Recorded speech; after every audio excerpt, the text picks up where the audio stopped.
வணக்கம். இது TNPSC all notes அப்படிங்கிற சேனல். நம்ம வந்து 12th பாலிட்டிலேருந்து பாடங்கள் பார்த்துக்கிட்டு இருக்கோம். இது வந்து முழுமையாகவே ரீட் பண்ணி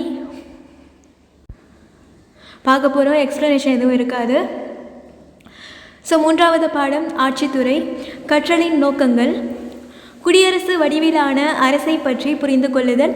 அரசமைப்பில் குடியரசுத் தலைவர் மற்றும் குடியரசு துணைத் தலைவரின் நிலை பற்றி புரிந்து கொள்ளுதல். குடியரசுத் தலைவர் மற்றும் குடியரசு துணைத் தலைவர் பதவிகளுக்கான தேர்தல் நடைமுறைகளை பற்றி புரிந்து கொள்ளுதல். குடியரசுத் தலைவர் மற்றும் குடியரசு துணைத் தலைவரின் அதிகாரங்களையும் செயல்முறைகளையும் பற்றி அறிதல். நாடாளுமன்ற ஆட்சி முறையை பற்றி புரிந்து கொள்ளுதல். மாநில ஆட்சிக்குழுவின் பண்புகளை அறிந்து கொள்ளுதல். அரசு நிர்வாகத்தில் ஆளுநர் பங்கு மற்றும் முதலமைச்சரின் பங்கு. அறிமுகம். அரசின் கட்டமைப்பு. ஒன்றிய ஆட்சித்துறை. இந்திய குடியரசுத் தலைவர், இந்திய குடியரசு துணைத் தலைவர், பிரதமர் தலைமையிலான அமைச்சர்கள் மற்றும் அமைச்சரவை குழு. இந்திய அரசமைப்பின் முன்னுரையில் இந்தியாவை ஒரு இறையாண்மை, சமதர்ம, மதச்சார்பற்ற மக்களாட்சி மற்றும் குடியரசு பெற்ற நாடு என்று அறிவிக்கிறது.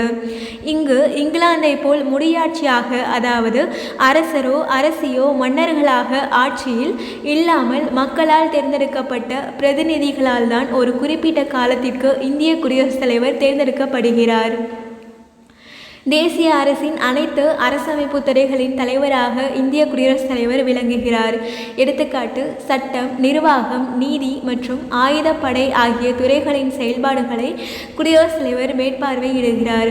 மேலும் அரசமைப்பு சட்டங்களுக்கு உட்பட்டு இத்துறைகள் செயல்படுவதை இவர் உறுதிப்படுத்துகிறார். இந்திய நாட்டின் முழு அரசமைப்பு, பிரதிநிதித்துவம் மற்றும் மாநில செயல்பாடுகளை ஒவ்வொரு மண்டலத்திலும் குடியரசுத் தலைவர் நிலைநிறுத்துகிறார். ஆனால் அமெரிக்க குடியரசுத் தலைவரை போல் உண்மையான செயல் அதிகாரம் இல்லாமல் பெயரளவில் மட்டும் அதிகாரத்தை கொண்டுள்ளார். குடியரசுத் தலைவரது பெயராலும் அவரது மேற்பார்வையிலும் நிர்வாகம் நடைபெறுகின்றதே தவிர நேரடியான செயல் அளவிலான நிர்வாகம் பிரதமர் தலைமையிலான அமைச்சர்கள் குழுவிடம்தான் உள்ளது. அந்த அமைச்சரவையும் நாடாளுமன்றத்திற்கு பொறுப்புடையது. இதைத்தான் நாடாளுமன்ற ஆட்சி முறை என்கிறார்கள். மேலும் நடைமுறையில் உண்மையான அதிகாரங்கள் அனைத்தும் பிரதமர் தலைமையிலான அமைச்சர்கள் மற்றும் அமைச்சரவை குழுவிடம் உள்ளது. இவ்வாறு இந்திய குடியரசானது அமெரிக்க குடியரசிலிருந்து வேறுபடுகிறது. குடியரசுத் தலைவர். இந்திய தேசத்தின் தலைவராக குடியரசுத் தலைவர் இருக்கிறார். அவர் இந்தியாவின் முதல் குடிமகன் ஆவார். மேலும் தேசிய ஒற்றுமை, ஒருமைப்பாடு மற்றும் நிலைத்தன்மை சின்னமாக அவர் திகழ்கிறார். குடியரசுத் தலைவர் தகுதி மற்றும் தேர்தல். உறுப்பு 58. இந்திய குடிமகனாக இருக்க வேண்டும். 35 வயதை பூர்த்தி செய்தவராக இருக்க வேண்டும். மக்களவை உறுப்பினர் ஆவதற்கான அனைத்து தகுதிகளும் கொண்டிருத்தல் வேண்டும். மத்திய, மாநில அல்லது உள்ளாட்சி அமைப்புகளிலோ அவற்றின் கட்டுப்பாட்டில் உள்ள எந்த ஒரு அமைப்பிலோ ஆதாயம் தரக்கூடிய எந்த பதவியில் இருந்தாலும் அவர் குடியரசுத் தலைவர் தேர்தலில் போட்டியிட தகுதியற்றவர் ஆகிறார். மேலும் அரசமைப்பின் 52வது உறுப்பு குடியரசுத் தலைவர் பதவிக்கான குறைந்தபட்சம் 50 தேர்வுக்குழு வாக்காளர்களால் முன்மொழிவு செய்யப்பட வேண்டும் என்றும், மேலும் வேட்பாளர் தேர்வுக்குழுவின் 50 உறுப்பினர்கள் மூலம் வழிமொழியப்பட வேண்டும் என்று வலியுறுத்துகிறது. மேலும் ஒவ்வொரு வேட்பாளரும் ரூபாய் 15,000 இந்திய ரிசர்வ் வங்கியில் வைப்பு தொகையாக கட்ட வேண்டும். இந்திய அரசமைப்பின் 52வது உறுப்பு இந்தியாவிற்கு ஒரு குடியரசுத் தலைவர் இருக்க வேண்டும் என்கிறது. உறுப்புரிமையின் 53வது உறுப்பு இந்திய ஒன்றியத்தின் ஆட்சி அதிகாரத்தை அவருக்கு அளிப்பதுடன் அவற்றை நேரடியாகவோ மறைமுகமாகவோ செயல்படுத்த வகை செய்கிறது. பதிவான வாக்குகளில் 1/6 பங்கை ஒரு வேட்பாளர் பெறவில்லை எனில் இந்த தொகை அவருக்கு திருப்பி தரப்படாது. இந்திய குடியரசுத் தலைவர் மக்களால் நேரடியாக தேர்வு செய்யப்படுவதில்லை. மாறாக கீழ்கண்டவர்களை உறுப்பினர்களாக கொண்ட வாக்காளர் குழுவினால் தேர்ந்தெடுக்கப்படுகிறார். நாடாளுமன்றத்தின் ஈரவைகளிலும் தேர்ந்தெடுக்கப்பட்ட உறுப்பினர்கள், மாநில சட்டசபைகளின் தேர்ந்தெடுக்கப்பட்ட உறுப்பினர்கள், டெல்லி மற்றும் பாண்டிச்சேரி யூனியன் பிரதேச சட்டமன்றங்களின் தேர்ந்தெடுக்கப்பட்ட உறுப்பினர்கள். குடியரசுத் தலைவர் தேர்தல் ஒற்றை மாற்று வாக்கெடுப்பு மற்றும் இரகசிய வாக்கெடுப்பின் மூலம் விகிதாச்சார பிரதிநிதித்துவ முறையில் நடைபெறுகிறது. இந்த முறை வெற்றிகரமான வேட்பாளர் முழுமையான பெரும்பான்மை வாக்குகளால் வெற்றி பெறுகிறார் என்பதை உறுதிப்படுத்துகிறது. தேர்தல் வெற்றி தேர்தலில் வாக்களிக்கப்பட்ட மொத்த வாக்குகளின் எண்ணிக்கை டிவைடட் பை தேர்வு செய்யப்பட வேண்டிய வேட்பாளர் எண்ணிக்கை +1. தேர்தல் போது ஒவ்வொரு உறுப்பினருக்கும் ஒரு வாக்குச்சீட்டு மட்டுமே தரப்படுகிறது. வாக்காளர் வாக்களிக்கும் வேட்பாளர்களின் பெயர்களுக்கு எதிராக 1, 2, 3, 4 போன்றவற்றை குறிப்பிடுவதன் மூலம் தனது விருப்பங்களை சுட்டிக்காட்ட வேண்டும். வாக்காளர்கள் வேட்பாளர்களை தமது விருப்பத்திற்கு ஏற்ப 1, 2, 3, 4 என வரிசைப்படி முன்னுரிமைகளை குறிக்கிறார்கள். முதல் கட்டத்தில் முதல் விருப்ப வாக்குகள் கணக்கிடப்படுகின்றன. ஒரு வேட்பாளர் இந்த கட்டத்தில் தேவையான ஒதுக்கீட்டை பெற்றால் அவர் தேர்ந்தெடுக்கப்படுவார். இல்லையெனில் வாக்குகளை மாற்றுவதற்கான செயல்முறை மேற்கொள்ளப்படுகிறது. வாக்கெடுப்பில் முதல் விருப்ப வாக்கில் குறைந்த வாக்குகள் பெற்ற வேட்பாளரை நீக்கிவிட்டு அவர்களின் இரண்டாம் விருப்ப வாக்குகள் மற்றவர்களுக்கு மாற்றப்படுகிறது. ஒரு வேட்பாளருக்கு தேவைப்படும் வாக்குகள் கிடைக்கும் வரை இந்த செயல்முறை தொடர்கிறது. குடியரசுத் தலைவரின் பதவி பிரமாணம். குடியரசுத் தலைவர் தேர்தலில் வெற்றி பெற்ற ஒருவர் கீழ்க்கண்ட உறுதிமொழிகளை பதவி பிரமாணத்தின் போது அவர் ஏற்கிறார். பதவியில் உண்மையுடன் பணியாற்றுவது, அரசமைப்பு மற்றும் சட்டத்தை பாதுகாப்பது, இந்தியாவின் மக்கள் சேவை மற்றும் நல்வாழ்விற்காக தன்னை அர்ப்பணிப்பது ஆகியவற்றை உறுதிமொழியாக ஏற்கிறார். இந்தியாவின் தலைமை நீதிபதி குடியரசுத் தலைவருக்கு பதவி பிரமாணம் செய்து வைக்கிறார். தலைமை நீதிபதி இல்லாத போது உச்ச நீதிமன்றத்தின் மூத்த நீதிபதி அப்பதவி பிரமாணத்தை செய்து வைக்கிறார். குடியரசுத் தலைவருக்கான வசதிகள் அல்லது சலுகைகள். அவரது அதிகாரப்பூர்வ இல்லமான குடியரசுத் தலைவர் மாளிகையை ராஷ்டிரபதி பவன், டெல்லி வாடகையின்றி பயன்படுத்த அவருக்கு உரிமை உண்டு. நாடாளுமன்றத்தால் நிர்ணயிக்கப்பட்ட அனைத்து ஊதியம், படிகள், தனி உரிமைகளையும் அனுபவிக்க அவருக்கு உரிமையுண்டு. குடியரசுத் தலைவருக்கு மேலும் சில சலுகைகளும் விதிவிலக்குகளும் தரப்பட்டுள்ளன. அவர் தனது அதிகாரப்பூர்வ நடவடிக்கைகளுக்கு நீதிமன்ற நடவடிக்கைகளிலிருந்து தனிப்பட்ட விலக்கு பெறுகிறார். அவரது பதவிக்காலத்தின் போது அவருக்கு அனைத்து குற்றவியல் நடவடிக்கைகளிலிருந்தும் விலக்கு அளிக்கப்படுகிறது. பதவிக்காலம், பதவி நீக்கம், பதவியை நிரப்புவது பற்றிய விதிமுறைகள். பதவிக்காலம். குடியரசுத் தலைவர் தனது அலுவலகத்தில் நுழைந்த தேதி முதல் 5 வருட காலத்திற்கு குடியரசுத் தலைவராக பதவி வகிப்பார் என்று இந்திய அரசமைப்பு உறுப்பு 56 கூறுகிறது. எனினும் குடியரசு துணைத் தலைவரிடம் பதவி விலகல் கடிதத்தை கொடுப்பதன் மூலம் எந்த நேரத்திலும் தனது பொறுப்பிலிருந்து விலக முடியும். நாடாளுமன்றத்தால் கண்டன தீர்மானம் நிறைவேற்றுவதன் மூலமும் இதை தவிர குற்றம் சாட்டப்படுவதன் மூலமும் அவரை பதவி நீக்கம் செய்ய முடியும். குடியரசுத் தலைவராக இருப்பவர் மீண்டும் அப்பதவிக்கு தேர்ந்தெடுக்கப்பட தகுதியுடையவர் ஆவார். தமது பதவியை குடியரசுத் தலைவர் 5 வருட காலத்திற்கு அல்லது புதிதாக தேர்ந்தெடுக்கப்பட்ட குடியரசுத் தலைவர் பதவி ஏற்கும் வரை பொறுப்பில் தொடரலாம். பதவி நீக்கம். அரசமைப்பின் 61வது உறுப்பு குடியரசுத் தலைவர் மீது குற்றம் சாட்டி கண்டன தீர்மானம் நிறைவேற்றுவதற்கு ஒரு விரிவான நடைமுறைகளை தந்துள்ளது. குடியரசுத் தலைவர் பதவி நீக்கம் செய்யப்படுவதற்கு முதலாவதாக நாடாளுமன்றத்தின் எந்த ஒரு அவையிலும் அதன் மொத்த உறுப்பினர்களில் 1/4 பகுதியினரால் கையொப்பம் இடப்பட்ட தீர்மானத்தின் மூலம் ஒரு குற்றச்சாட்டை முன்வைக்க வேண்டும். குறைந்தபட்சம் 14 நாட்கள் முன்கூட்டியே அறிவிப்பு வழங்க வேண்டும். அத்தகைய தீர்மானம் ஒரு சபையால் விவாதிக்கப்படும் போது அவை உறுப்பினர்களின் மொத்த எண்ணிக்கையில் 2/3 பங்குக்கு குறையாத பெரும்பான்மையால் நிறைவேற்றப்பட வேண்டும். அது மற்ற அவையால் பின்னர் விசாரணை செய்யப்பட வேண்டும். விசாரணையின் பின்னர் அதன் மொத்த உறுப்பினர்களில் 2/3 பெரும்பான்மையினரின் ஒப்புதலுடன் அத்தீர்மானம் நிறைவேற்றப்பட்டால் அந்த நாள் முதல் குடியரசுத் தலைவர் பதவியிலிருந்து பதவி நீக்கம் செய்யப்படுவார். பதவியை நிரப்புவது. குடியரசுத் தலைவரின் பதவி கீழ்க்கண்ட வழிகளில் காலியாகலாம். 5 ஆண்டுகளில் பதவிக்காலம் முடிவடைந்த நிலையில், அவரது பதவி விலகல் மூலம், நாடாளுமன்றத்தால் பதவி நீக்கம் செய்யப்படுவதன் மூலம், அவரது மரணத்தின் மூலம், அவர் தகுதியை இழந்தால் அல்லது அவரது தேர்தல் செல்லாது என அறிவிக்கப்பட்டால். நாடாளுமன்றத்தால் பதவி நீக்கம் அல்லது இறப்பு ஆகியவற்றால் குடியரசுத் தலைவர் பதவி காலியாகும் போது 6 மாதங்களுக்குள் புதிய குடியரசுத் தலைவரை தேர்ந்தெடுக்க தேர்தல் நடத்தப்பட வேண்டும். இடைப்பட்ட காலத்தில் குடியரசு துணைத் தலைவர் குடியரசுத் தலைவராக செயல்படுவார். மேலும் பதவியில் இருக்கும் குடியரசுத் தலைவர் நோய், இயலாமை அல்லது வேறு காரணங்களால் தமது பதவிக்குரிய செயல்களை செய்ய முடியாத நிலையில் குடியரசுத் தலைவர் திரும்பவும் தன் பொறுப்பினை செயல்படுத்தும் வரை குடியரசு துணைத் தலைவர் அவரது பணிகளை மேற்கொள்வார். குடியரசுத் தலைவரின் பணிகளும் அதிகாரங்களும். குடியரசுத் தலைவரின் பணிகளும் அதிகாரங்களும் பரந்தப்பட்டவை. நாடாளுமன்றத்தை கூட்டுவதும் உரையாற்றுவதும் ஒத்திவைப்பதும் அவரே. வெவ்வேறு துறைகளில் முன்னணியில் உள்ள 12 உறுப்பினர்களை மாநிலங்களவைக்கும் 2 ஆங்கிலோ இந்திய பிரதிநிதிகளை மக்களவைக்கும் நியமனம் செய்கிறார். நாடாளுமன்றத்திலிருந்து வரும் நிதி சாராத முன் வரைவுகளை மீண்டும் மறுபரிசீலனை செய்வதற்காக திருப்பி அனுப்பவும் ரத்து செய்யவும் அவருக்கு அதிகாரம் உள்ளது. நாடாளுமன்றத்தின் முன் வரைவுக்கு ஒப்புதல் பெறும் பொருட்டு ஈரவைகளின் கூட்டத்தை அழைக்கவும் அவருக்கு உரிமை உண்டு. அவரால் 6 மாத காலத்து மிகாத அவசர சட்டத்தை அறிவிக்கவும் முடியும். மாநில சட்டங்களை ரத்து செய்யவும் அவருக்கு அதிகாரம் உள்ளது. பிரதமர் தலைமையிலான அமைச்சரவையை நியமிக்கிறார். அத்துடன் அத்தகைய அமைச்சரவை நாடாளுமன்றத்தின் ஆதரவை பெற்றதாக இருப்பதை உறுதி செய்கிறார். குடியரசுத் தலைவர் மட்டுமே அமைச்சர்களுக்கு பதவி பிரமாணம் செய்து வைக்கிறார்.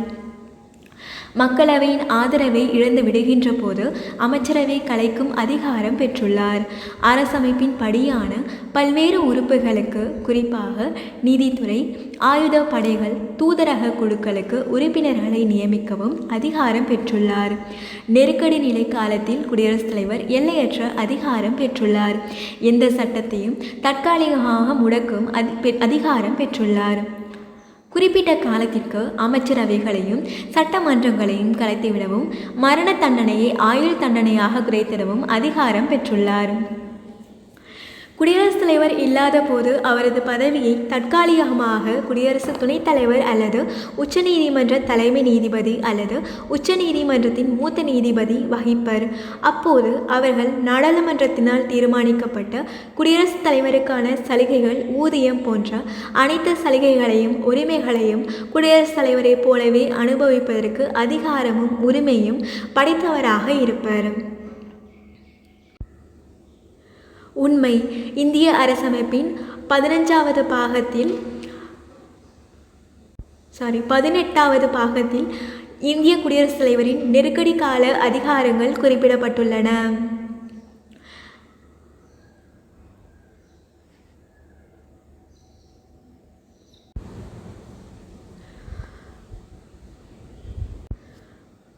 குடியரசுத் தலைவரின் அதிகாரங்கள். தமிழ்நாடு, கர்நாடகா, பஞ்சாப், ஜார்க்கண்ட், ஜம்மு காஷ்மீர் மற்றும் பல மாநிலங்கள் குடியரசுத் தலைவர் ஆட்சியின் கீழ் இருந்துள்ளன. குடியரசுத் தலைவர் நமது மாநில ஆளுநர்கள், உச்சநீதிமன்ற மற்றும் உயர்நீதிமன்ற நீதிபதிகளை நியமிக்கிறார். குடியரசுத் தலைவர் நாடாளுமன்ற கூட்டத்தொடர்களை கூட்டவும் கலைக்கவும் முடியும். நாடாளுமன்றத்தில் நிறைவேற்றப்பட்ட முன் வரைவு குடியரசுத் தலைவரின் ஒப்புதல் இருந்தால் மட்டுமே சட்டமாக்க முடியும். தண்டனைகளை மாற்றவும் குறைக்கவும் குற்றவாளிகளுக்கு மன்னிப்பு வழங்கவும் குடியரசுத் தலைவருக்கு அதிகாரம் உண்டு. நாட்டின் அனைத்து விவகாரங்கள் பற்றியும் அறிந்து கொள்ளும் உரிமை. நிதிநிலை அறிக்கை கூட்டத்தொடரின் போது நாடாளுமன்றத்தில் முதலில் உரையாற்றுவதற்கான உரிமையை குடியரசுத் தலைவர் பெற்றுள்ளார். நாட்டின் போர் பிரகடனம் குடியரசுத் தலைவரின் பெயரிலேயே வெளியிடப்படும். வெளிநாடுகளில் உள்ள இந்திய தூதர்கள் குடியரசுத் தலைவரின் பிரதிநிதிகள் ஆவர். குடியரசுத் தலைவர் நாடாளுமன்றத்தில் தணிக்கை அறிக்கையை சமர்ப்பிக்க செய்வார். குடியரசு துணைத் தலைவர். அமெரிக்க அரசமைப்பினை போன்று இந்திய அரசமைப்பும் துணை குடியரசுத் தலைவர் பதவியை வழங்குகிறது. இந்திய அரசமைப்பு உறுப்பு 63. இந்தியாவின் துணை குடியரசுத் தலைவர் பதவி நாட்டின் 2வது மிக உயர்ந்த பதவியாகும். தேர்தல். இந்திய குடியரசு துணைத் தலைவர் நாடாளுமன்றத்தின் ஈரவைகளின் தேர்ந்தெடுக்கப்பட்ட உறுப்பினர்களால் இரகசிய வாக்கெடுப்பு மூலம் விகிதாச்சார முறையில் மாற்றத்தக்க ஒற்றை வாக்கு மூலம் தேர்ந்தெடுக்கப்படுகிறார். தகுதிகள். இந்திய குடியரசு துணைத் தலைவர் பதவிக்கு போட்டியிடுபவர் கீழ்காணும் தகுதிகளை கொண்டவராக இருத்தல் வேண்டும். இந்தியாவின் குடிமகனாக இருக்க வேண்டும். 35 வயதை நிறைவு செய்திருக்க வேண்டும். மாநிலங்களவை உறுப்பினர் ஆவதற்கு தகுதி வாய்ந்தவராக இருக்க வேண்டும். ஊதியம் பெறும் எந்த பதவியிலும் இருக்கக்கூடாது. பதவிக்கான வரையறைகள். குடியரசு துணைத் தலைவர் 5 வருட காலத்திற்கு தேர்ந்தெடுக்கப்படுவார். குடியரசுத் தலைவரிடம் தனது பதவி விலகல் கடிதத்தை கொடுப்பதன் மூலம் தனது பதவிக்காலம் முடிவதற்கு முன்னதாக அவர் தனது பதவியிலிருந்து தாமாகவே பதவி விலகலாம். மாநிலங்களவை உறுப்பினர்களின் அறுதி பெரும்பான்மை ஆதரவோடு மக்களவையின் ஒப்புதலோடு அவருக்கு எதிராக தீர்மானம் நிறைவேற்றப்படுவதன் மூலம் அப்பதவியிலிருந்து அவரை நீக்க முடியும். ஆனால் அத்தகைய தீர்மானத்திற்கு 14 நாட்கள் முன் அறிவிப்பு அவசியமாகும். பொறுப்புகளும் பணிகளும். குடியரசு துணைத் தலைவர் அப்பதவியினால் மாநிலங்களவையின் அலுவல் வழி தலைவராகிறார். இந்திய அரசமைப்பின் 64வது உறுப்பு. அவர் மாநிலங்களவை கூட்டங்களை நடத்துகிறார். மக்களவையில் சபாநாயகர் போன்றே இவருக்கு மாநிலங்களவையில் அதிகாரம் உள்ளது. மாநிலங்களவையின் தலைவர் என்ற நிலையில் மட்டுமே இவர் ஊதியம் பெறுகிறார். ஏனெனில் குடியரசு துணைத் தலைவர் பதவிக்கு என எந்த ஊதியமும் இல்லை. குடியரசுத் தலைவரின் இறப்பு அல்லது பதவி நீக்கம் ஆகியவற்றின் காரணமாக காலியிடம் ஏற்பட்டால் அல்லது வேறு ஒரு குடியரசுத் தலைவர் தேர்ந்தெடுக்கப்படும் வரை குடியரசு துணைத் தலைவரே அந்த பதவியை கூடுதலாக வகிப்பார். இந்த காலம் 6 மாதங்களுக்கு மட்டுமானது ஆகும். இந்திய குடியரசுத் தலைவராக செயல்படும் போது குடியரசு துணைத் தலைவரின் ஊதியம் இதர படிகள் நாடாளுமன்ற முடிவுகள் படி பெறுகிறார். அதே நேரத்தில் அவர் மாநிலங்களவையின் தலைவராக செயல்பட முடியாது. இந்திய அரசமைப்பின் 63 முதல் 70 வரையான உறுப்புகள் குடியரசு துணைத் தலைவர் பற்றியவை. பிரதமர் மற்றும் அமைச்சர்கள் குழு. பிரதமர் என்பவர் சமமானவர்களில் அமைச்சர்களில் முதன்மையானவர். அத்துடன் கேபினட் அமைச்சர்கள் குழு அமைப்பின் அடிப்படை தூணாகவும் உள்ளார். அப்பதவியும் பொறுப்பும் அப்பதவி இருக்கும் வரையிலும் ஒப்பிட முடியாத ஒன்றாகவும் தனி சிறப்புமிக்க அதிகார மையமாகவும் விளங்குகிறது. மார்லே பிரபு. பிரதமர். அறிமுகம். ஆட்சித்துறை. அரசமைப்பு பிரதமரின் தலைமையிலான அமைச்சரவை குழுவிடம் நிர்வாக பொறுப்பை தந்துள்ளது. பொருள். நாட்டில் கொள்கைகளை உருவாக்கவும் முக்கிய முடிவுகளை எடுக்கவும் அவற்றை அமல்படுத்தவும் அரசமைப்பு மற்றும் சட்டங்களின் மூலம் ஒரு குழுவிற்கு அதிகாரம் அளிக்கப்பட்டுள்ளது. ஒன்றிய மத்திய அரசில் 2 முக்கியமான உறுப்புகள் உள்ளன. ஒன்றிய சட்டமன்றம் அல்லது ஒன்றிய நாடாளுமன்றம், ஒன்றிய ஆட்சித்துறை. இதற்கு முந்தைய பாடப்பிரிவில் ஒன்றிய சட்டமன்றம் நாடாளுமன்றம் பற்றி அறிந்து கொண்டீர்கள். இப்போது ஒன்றிய ஆட்சித்துறையை பற்றி பரிசீலிப்போம். இந்திய அரசமைப்பின் 4 பகுதியிலுள்ள 52 முதல் 78 வரையிலான உறுப்புகள் ஒன்றிய ஆட்சித்துறையை பற்றி கூறுகின்றன என்பதை நீங்கள் அறிந்து கொள்ள வேண்டும். பிரிட்டிஷ் நாடாளுமன்ற ஆட்சி முறையை, அதாவது பிரதமரை அரசாங்கத்தின் தலைவராக கொண்டுள்ள முறையை இந்திய அரசமைப்பை ஏற்றுக்கொண்டுள்ளது. பிரதமர் அமைச்சரவையில் சமமானவர்களில் முதன்மையானவராக திகழ்கிறார். நியமனம். பிரதமரின் தேர்வு மற்றும் நியமனம் பற்றிய குறிப்புகள் எதுவும் அரசமைப்பில் இல்லை. பிரதமர் பதவிக்கு நேரடி தேர்தல் எதுவும் இல்லை. அரசமைப்பின் 75வது உறுப்பு பிரதமரை குடியரசுத் தலைவர் நியமனம் செய்வதாக கூறுகிறது. ஆனால் பிரதமரை தன்னிச்சையாக குடியரசுத் தலைவர் தேர்வு செய்ய இயலாது. மக்களவையில் பெரும்பான்மை உள்ள கட்சி அல்லது கட்சிகளின் கூட்டணியின் தலைவரையே பிரதமராக குடியரசுத் தலைவர் நியமனம் செய்கிறார். எந்த ஒரு கட்சிக்கும் பெரும்பான்மை கிடைக்காத நிலையில் பெரும்பான்மை ஆதரவை திரட்டக்கூடியவர் என குடியரசுத் தலைவரால் கருதப்படுகின்ற ஒருவரை பிரதமராக நியமனம் செய்வார். பிரதமருக்கென குறிப்பிட்ட பதவிக்காலம் எதுவும் இல்லை. பெரும்பான்மை கொண்ட கட்சி அல்லது கட்சிகளின் தலைவராக இருக்கும் வரையில் அவரே பிரதமராக தொடர்வார். பணிகள். பிரதமரின் முதன்மையானதும் முக்கியமானதுமான பொறுப்பு அவரது அமைச்சரவையின் உறுப்பினர்கள் பட்டியலை தயாரிப்பதே. அவர் அந்த பட்டியலுடன் குடியரசுத் தலைவரை சந்தித்து ஒப்புதல் பெற்றவுடன் அமைச்சரவை அமைக்கப்படுகிறது. மிக முக்கியமான அமைச்சர்கள் கேபினட் அந்தஸ்து கொண்ட அமைச்சர்களாக அறிவிக்கப்படுகிறார்கள். மற்றவர்கள் மாநில அமைச்சர்கள் என்றும் 3ஆம் நிலையில் உள்ளவர்கள் துணை அமைச்சர்கள் என்றும் அறியப்படுவர். பிரதமர் விரும்பினால் ஒரு அமைச்சரை துணை பிரதமர் என அறிவிக்க முடியும். பிரதமரின் ஆலோசனையின்படி குடியரசுத் தலைவர் அமைச்சர்களுக்குரிய துறைகளை ஒதுக்குவார்.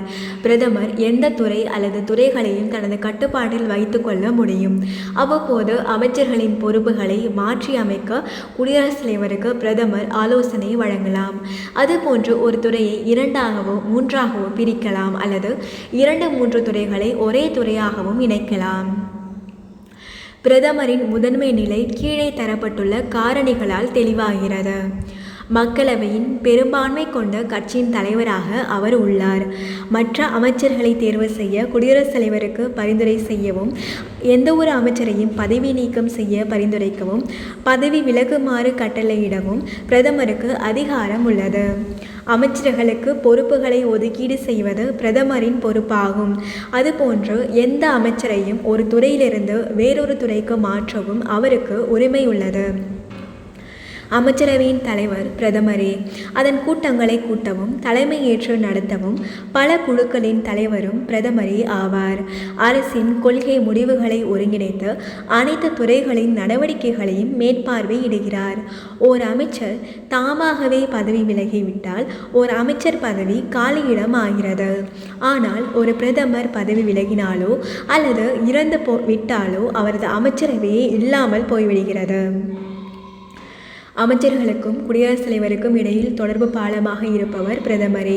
அதே போன்று நாடாளுமன்றத்திற்கும் அமைச்சர்களுக்கும் இடையில் பாலமாக இருப்பவரும் அவரே. அரசின் வெளிநாட்டு விவகாரங்களை வெளியிடும் முக்கிய நபராகவும் அவர் உள்ளார். பிரதமரின் அலுவலகம்.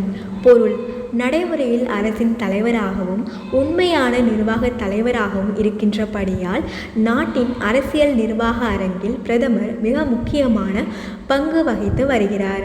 அவரது பொறுப்புகளை நிறைவேற்றும் பொருட்டு பிரதமருக்கு உதவியாக பிரதமர் அலுவலகம் உள்ளது.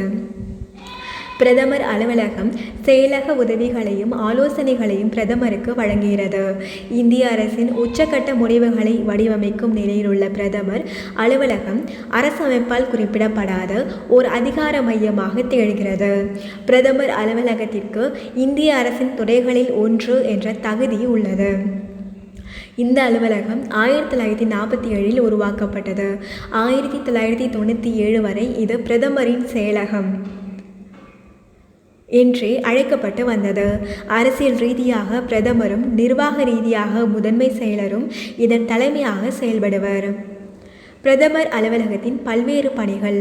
அரசாங்கத்தின் தலைவர் என்ற நிலையில் உள்ள பிரதமருக்கு தேவையான உதவிகளை செய்வது, மத்திய அமைச்சகங்களுடன் அல்லது துறைகளுடன் மற்றும் மாநில அரசுகளுடன் தொடர்புகளை பராமரிப்பது, நிதி ஆயோக் மற்றும் தேசிய வளர்ச்சி குழு போன்றவற்றிற்கு தேவையான உதவிகளை செய்வது, ஊடகங்களுடனும் பொதுமக்களுடனான பிரதமரின் தொடர்புகளை பராமரிப்பது, பிரதமரின் அலுவல்களுக்கு விதிகளின்படி நடவடிக்கைகளை மேற்கொள்வது, குறிப்பிட்ட விதிகளின்படி பிரதமருக்கு அனுப்பப்படும் விவகாரங்களை பற்றி ஆராய்ந்து அறிவதற்கு பிரதமருக்கு உதவுவது, குடியரசுத் தலைவர், ஆளுநர்கள், அயல்நாட்டு தூதர்கள் போன்றவர்களுடன் இணக்கமான உறவுகளுக்காக பிரதமருக்கு உதவுவது, பிரதமரின் சிந்தனை ஊற்றாக செயல்படுவது, பிற துறைகளுக்கும் அமைச்சகங்களுக்கும் ஒதுக்கப்படாத அனைத்து விவரங்களையும் கையாள்வது.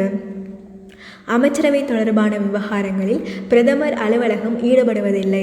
அமைச்சரவை தொடர்பான விவரங்களை அமைச்சரவை செயலகம் நேரடியாக கையாளுகிறது. ஆனால் அந்த அமைச்சரவை செயலகமும் பிரதமரின் வழிகாட்டுதலின்படியே செயல்படுகிறது. மத்திய அமைச்சர்கள் குழு.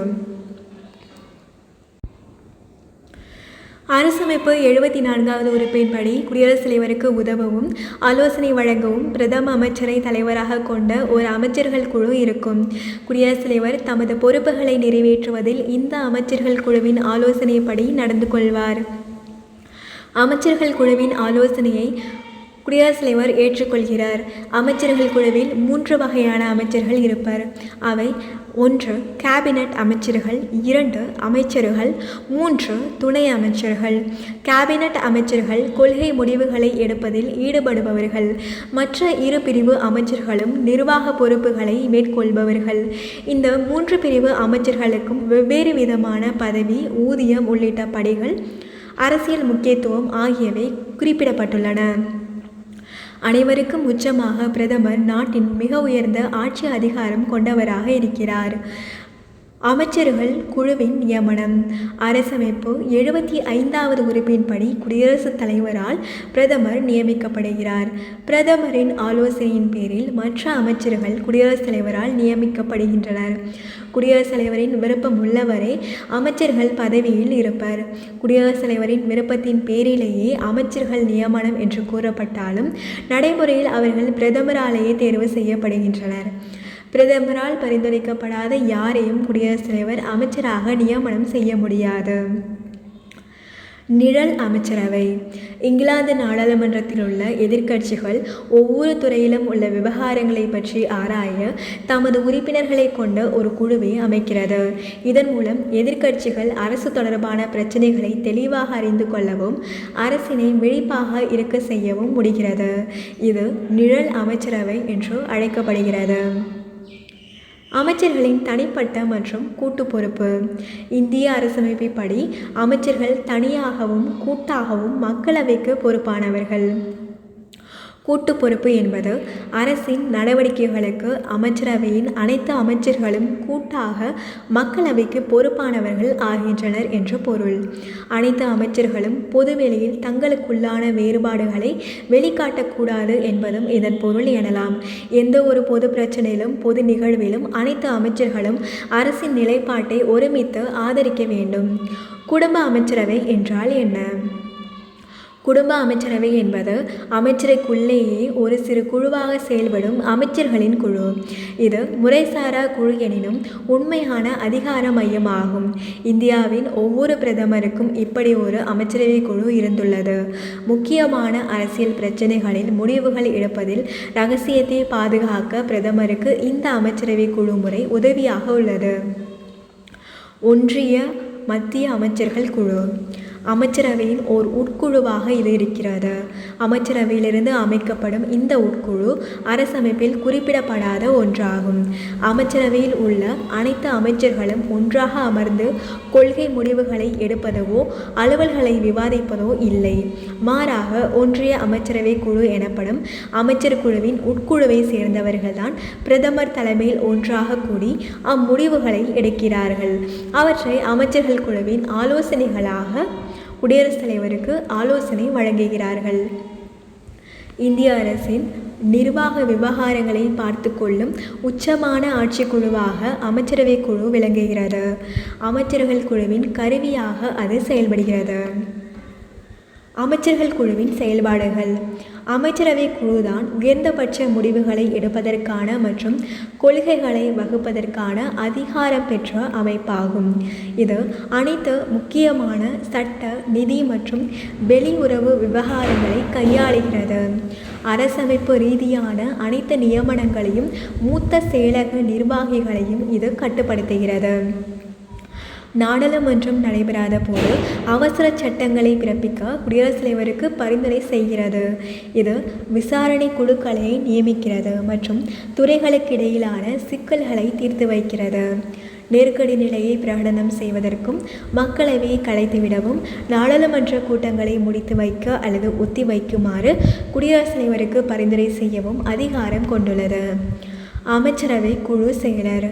அமைச்சரவை குழுவில் உள்ள ஒவ்வொரு அமைச்சருக்கும் உதவி செய்ய ஒரு செயலர் இருப்பார். அத்தகைய அமைச்சரவை குழு செயலர்களின் முதன்மை இடம் முதன்மை செயலருக்கு தரப்பட்டுள்ளது. உயர் தேர்வு குழுவின் தலைவராக அவர் இருப்பார்.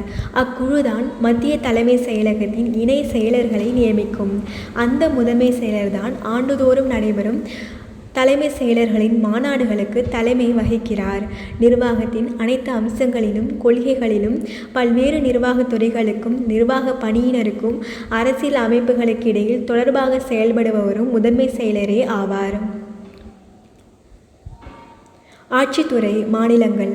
இந்திய அரசமைப்பின் 6வது பகுதியிலுள்ள 153 முதல் 167 வரையிலான உறுப்புகள் மாநில நிர்வாகத்தை குறிப்பிடுகின்றன. மத்திய அரசில் காணப்படும் நாடாளுமன்ற நிர்வாக முறையே மாநிலத்திலும் உள்ளது. மாநில நிர்வாகமும் ஆளுநர் மற்றும் முதலமைச்சரை தலைவராக கொண்ட அமைச்சர்கள் குழு ஆகியவற்றை கொண்டது. மத்தியில் குடியரசுத் தலைவரை போன்று மாநிலத்திலும் ஆளுநரே நிர்வாகத்தின் தலைவராக உள்ளார். அனைத்து மாநிலங்களிலும் இதே முறைதான் உள்ளது.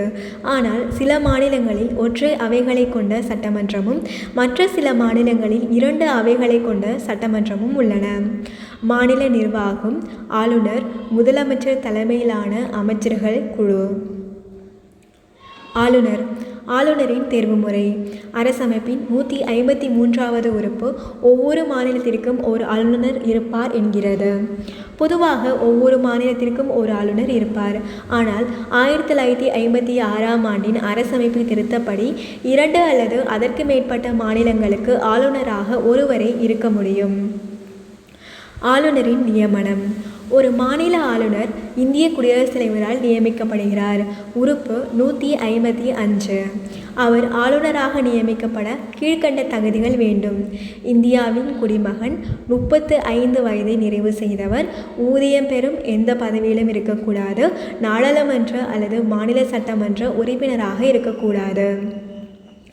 பதவி மற்றும் காலம். ஆளுநரின் பதவி காலம் 5 ஆண்டுகள் ஆகும். உறுப்பு 156. அவர் எந்த நேரத்திலும் குடியரசுத் தலைவரால் பதவி நீக்கப்படலாம். குடியரசுத் தலைவரால் ஒரு மாநிலத்திலிருந்து மற்றொரு மாநிலத்திற்கு மாற்றப்படலாம். நாடாளுமன்றத்தால் நிர்ணயிக்கப்பட்ட ஊதியத்தை ஆளுநர் பெறுகிறார்.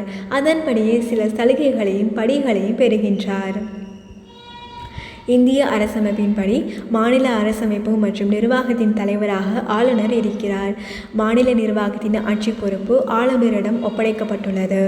மாநிலத்தின் அனைத்து ஆட்சி நடவடிக்கைகளும் அவரது பெயரால் நடைபெறுகின்றன. ஆனால் நடைமுறையில் மாநிலத்தின் உண்மையான செயல் அதிகாரங்கள் முதலமைச்சரின் தலைமையிலான அமைச்சர்கள் குழுவுக்கே உள்ளது. மாநிலத்தின் சட்டசபைக்கு ஒட்டுமொத்தமாக கூட்டு பொறுப்புள்ள அமைச்சர்களின் ஆலோசனைப்படி ஆளுநர் செயல்படுகிறார். ஆளுநரின் அதிகாரங்களும் பணிகளும் பின்வருமாறு. நிர்வாக அதிகாரங்கள். ஆளுநர் மாநில அரசின் நிர்வாக தலைவராக உள்ளார். ஆளுநர் நிர்வாக அதிகாரங்களை நேரடியாகவோ அல்லது அவருக்கு கீழ் உள்ளவர்களாகவோ செயல்படுத்துகின்றார். 154வது உறுப்பின்படி அமைச்சர்கள். அனைத்து நிர்வாக செயல்பாடுகளும் அவருடைய பெயரில் நடத்தப்படுகின்றன. மாநில பட்டியலில் குறிப்பிடப்பட்டுள்ள அனைத்திலும் ஆளுநருக்கு அதிகாரம் உண்டு.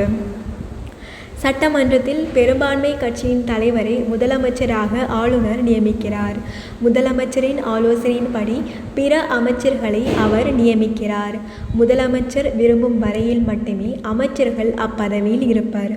ஏனெனில் முதலமைச்சரின் ஆலோசனைப்படிதான் ஆளுநர் செயல்படுகிறார். மாநில அரசின் தலைமை வழக்குரைஞர், மாநில பொதுப்பணி ஆணையத்தின் தலைவர் மற்றும் உறுப்பினர்களை ஆளுநர் நியமிக்கிறார்.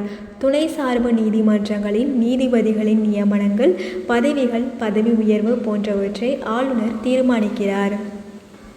மாநில நிர்வாகத்தை சீராக இயக்கும் பொறுப்பு ஆளுநருடையதாகும்.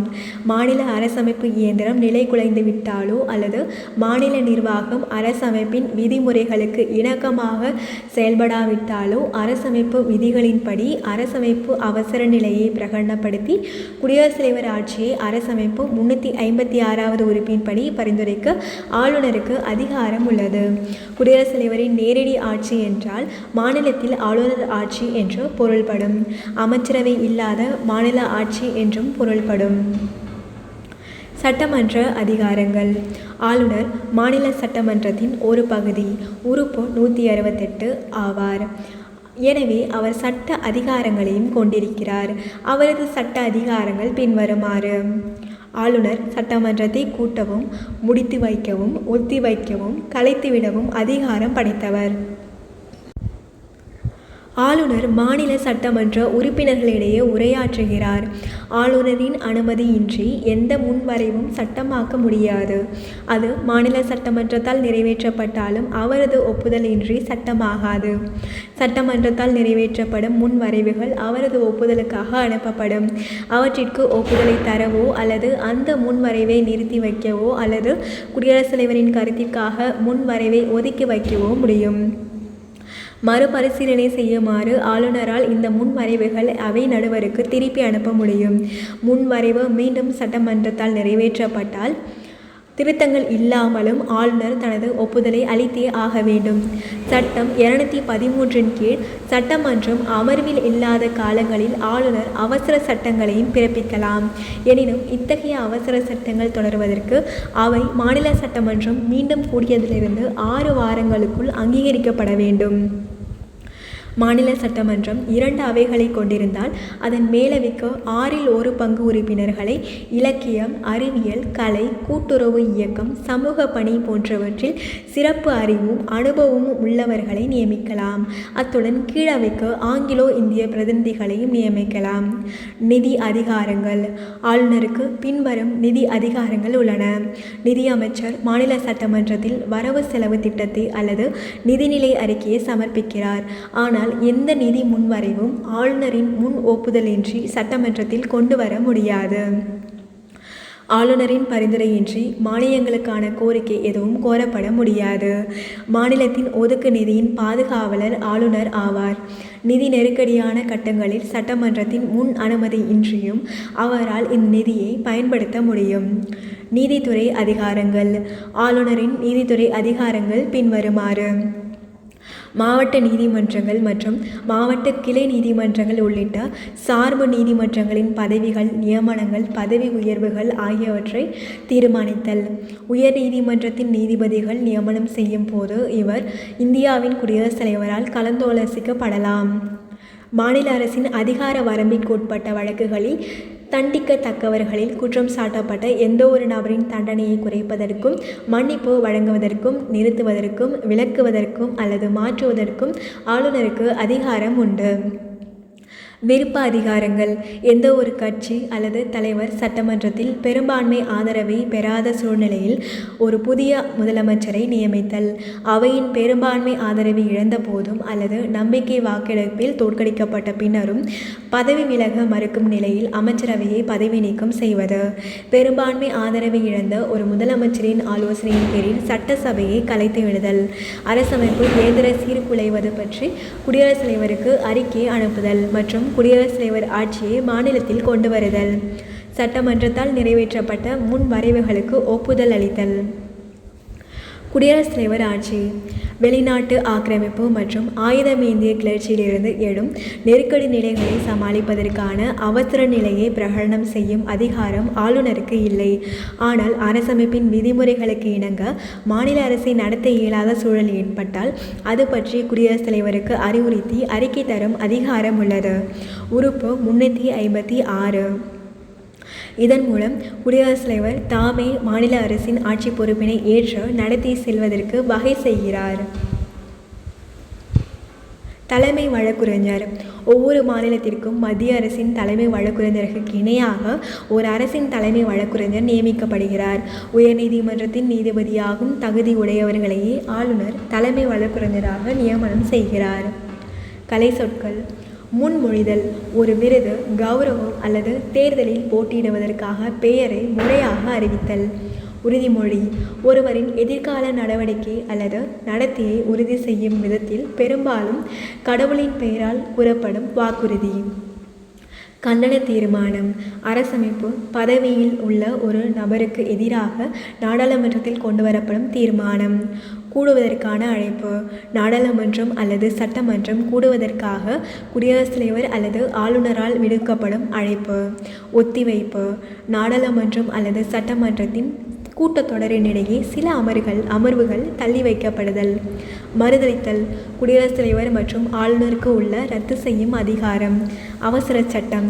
நாடாளுமன்றம் அல்லது சட்டமன்ற கூட்டத்தொடர் நடைபெறாத போது குடியரசுத் தலைவர் அல்லது ஆளுநரால் பிறப்பிக்கப்படும் சட்டம். நீக்குதல். ஒரு சட்டம், உரிமை அல்லது ஒப்பந்தத்தை சட்டப்படி நீக்குதல். அலுவல் வழி தலைமை. ஒருவர் சட்டப்பூர்வமாக வகிக்கும் பதவியின் காரணமாக வேறு ஒரு பதவிக்கும் பொறுப்பாக இருத்தல். அமைச்சரின் துறை. ஒரு அமைச்சர் தலைமை நிர்வாக பொறுப்பேற்றிருக்கும் துறை. அதிகாரப்பூர்வ பேச்சாளர். ஒரு கட்சி அல்லது அரசாங்கத்தின் சார்பாக நியமிக்கப்பட்டிருக்கும் பேச்சாளர். ஒப்புரிமை உடைய, ஒரே மாதிரி கருத்துடைய. பறைசாற்று. வெளிப்படையாக தெரிவித்தல். சட்டமன்ற கலைப்பு. ஒரு சட்டமன்றத்தை முறைப்படி முடித்து வைத்தல். சபை ஒத்திவைப்பு. நாடாளுமன்றம் அல்லது சட்டமன்ற கூட்டத்தொடரை ஒரு குறிப்பிட்ட காலத்திற்கு ஒத்திவைத்தல். முன்வரைவிற்கான ஒப்புதல். சட்டமன்றத்தால் ஏற்றுக்கொள்ளப்பட்ட ஒரு முன்வரைவிற்கு குடியரசுத் தலைவர் அல்லது ஆளுநர் அளிக்கும் ஒப்புதல். வெஸ்ட்மினிஸ்டர் முறை. இங்கிலாந்தின் வெஸ்ட்மினிஸ்டர் பகுதியில் ஆங்கிலேய நாடாளுமன்றம் அமைந்திருப்பதால் அந்த நாட்டு நாடாளுமன்ற முறை வெஸ்ட்மினிஸ்டர் முறை எனப்படுகிறது. ஒருமைப்பாடு. நாடு அல்லது ஒவ்வொரு குழுவிற்கும் ஒவ்வொருவருக்கும் இடையேயான ஒத்துழைப்பு மற்றும் ஒற்றுமை. வாக்குச்சீட்டு. ஒரு வாக்கெடுப்பை பதிவு செய்ய பயன்படுத்தப்படும் ஒரு காகிதம். தீர்மானம். ஒரு சட்டமன்றம் அல்லது மற்ற முறையான கூட்டத்தினால் ஒப்புக்கொள்ளப்பட்ட கருத்து அல்லது விருப்பத்தின் ஒரு முறையான வெளிப்பாடு. வெற்றிடம். செல்லுபடியாகாத அல்லது சட்டபூர்வமாக பிணைப்பு இல்லை. சட்ட உரிமை கட்டளை. ஒரு குறிப்பிட்ட முறையில் செயல்படுவதற்காக கொடுக்கப்பட்டிருக்கும் அதிகாரம். கூட்டணி. கூட்டு நடவடிக்கைக்காக ஒரு தற்காலிக கூட்டு. குறிப்பாக அரசியல் கட்சிகள் இதன் மூலம் ஒரு அரசாங்கத்தை உருவாக்குகின்றன. சுய விருப்புரிமை. ஒரு குறிப்பிட்ட சூழ்நிலையில் என்ன செய்ய வேண்டும் என்பதை முடிவு செய்ய சட்டம் அளித்திருக்கும் சுதந்திரம். ஆட்சி எல்லை. ஒரு அரசின் அதிகாரப்பூர்வ எல்லை. ஆக்கிரமிப்பு. தூண்டுதல் இல்லாமல் தாக்கும் நடவடிக்கை. கலகம். ஒரு நிறுவப்பட்ட அரசாங்கத்திற்கோ அல்லது தலைமைக்கு எதிராகவோ ஆயுதமேந்திய எதிர்ப்பு. இடையில ஒரு பாக்ஸ் விட்டுட்டு வந்துட்டோம். அப்படியே ரொட்டேட் பண்ணி பார்த்துக்கோங்க. ஆட்சித்துறை. குடியரசுத் தலைவரது பெயரால் நிர்வாகத்தை நடத்துவது, அரசு பொறுப்புகளை நடைமுறைப்படுத்துவதற்கான விதிகளை உருவாக்குவது, அமைச்சர்களுக்கு பொறுப்புகளை பகிர்ந்தளிப்பது. அமைச்சரவை குழு முக்கிய முடிவுகளை பற்றி அறிந்திருப்பதும் அமைச்சர்கள் குழுவின் கவனத்திற்கும் பரிசீலனைக்கும் எந்த ஒரு விஷயத்திலும் கொண்டு வருவது.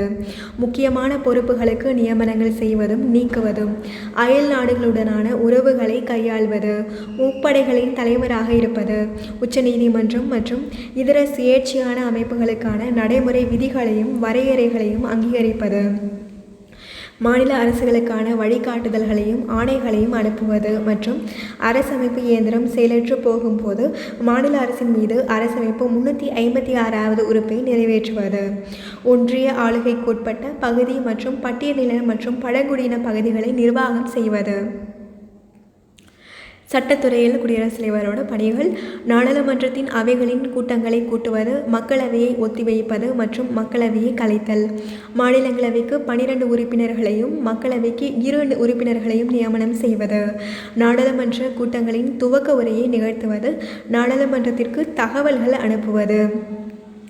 நிதி சாராத முன்வரைவுகள் மீது முழுமையான அல்லது தற்காலிக மறுதளிப்பு அதிகாரத்தை பயன்படுத்துவது. சில வகையான முன்வரைவுகளை நாடாளுமன்றத்தில் கொண்டு வருவதற்கான அனுமதியை வழங்குவது. நாடாளுமன்றம் நடப்பில் இல்லாத போது அவசர சட்டங்களை பிறப்பிப்பது. வெவ்வேறு குழுக்களுடைய அறிக்கைகளையும் பரிந்துரைகளையும் நாடாளுமன்றத்தில் சமர்ப்பிக்க செய்வது. மக்களவையின் இடைக்கால அவைத் தலைவரை நியமிப்பது. துறைமுகங்கள் மற்றும் விமான நிலையங்கள் தொடர்பான சட்டங்களை நீட்டிப்பது, மாற்றியமைப்பது அல்லது நீக்குவது. சில குறிப்பிட்ட மாநில சட்டங்கள் மீது முழுமையான மறுதளிப்பு அதிகாரத்தை பயன்படுத்துவது. நிதித்துறை. குடியரசுத் தலைவரின் முன் அனுமதியுடன் மக்களவையில் நிதி முன்வரைவை அறிமுகப்படுத்துவது. இந்தியாவின் ஒதுக்கீடு செய்யப்படாத நிதியத்தின் மீது கட்டுப்பாட்டினை வைத்திருத்தல். நாடாளுமன்றத்தில் நிதிநிலை அறிக்கையை சமர்ப்பிக்க செய்தல். நிதிக்குழுவை நியமனம் செய்தல். வருமான வரியிலிருந்து மாநிலங்களுக்கான பங்கினை முடிவு செய்தல். அஸ்ஸாம், பீகார், ஒடிஷா, மேற்கு வங்காளம் ஆகிய மாநிலங்களிலிருந்து ஏற்றுமதி செய்யப்படும் சணற் பொருட்களுக்கான ஏற்றுமதி வரிகளுக்கு மாற்றாக தர வேண்டிய மானியங்களை முடிவு செய்தல். நீதித்துறை. தமது கருணை காட்டும் உரிமையை பயன்படுத்தி தண்டனைகளை மாற்றி அமைப்பது, விலக்கு அளிப்பது, மன்னிப்பு வழங்குவது, தண்டனையை குறைப்பது, ஒத்திவைப்பது. உச்ச நீதிமன்றம் மற்றும் உயர் நீதிமன்றங்களின் முதன்மை நீதிபதிகளையும் ஏனைய நீதிபதிகளையும் நியமிப்பது.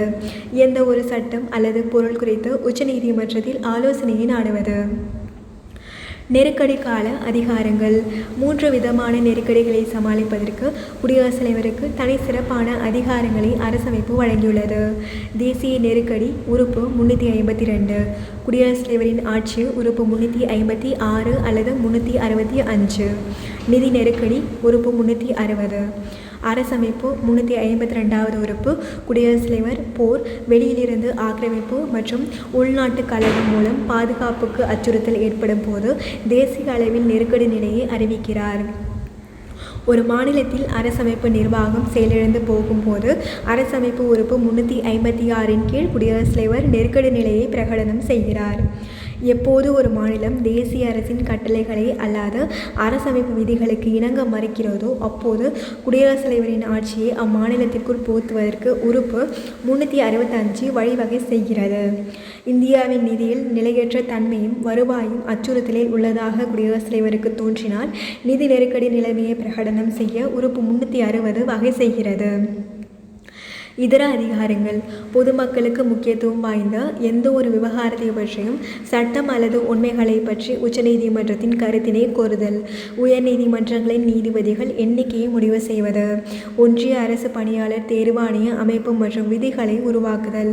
ஆட்சி மொழி குழுவை அமைப்பது மற்றும் ஆட்சி நடத்துவதில் படிப்படியாக ஹிந்தி மொழியின் பயன்பாட்டை அதிகரிக்க செய்யும் குழுவின் பரிந்துரைகளை நடைமுறைப்படுத்துவது. ஜம்மு காஷ்மீர் நிர்வாகத்திற்கான சிறப்பு ஒழுங்காற்று விதிகளை உருவாக்குவது. பட்டியலிடப்பட்ட மற்றும் பழங்குடியினர் பகுதிகளை நிர்வாகம் செய்வதற்கான சிறப்பு சட்டங்களையும் விதிகளையும் உருவாக்குதல். இதோடு இந்த பாடம் முடியுது. அடுத்த பாடத்தில் சந்திக்கலாம். நன்றி.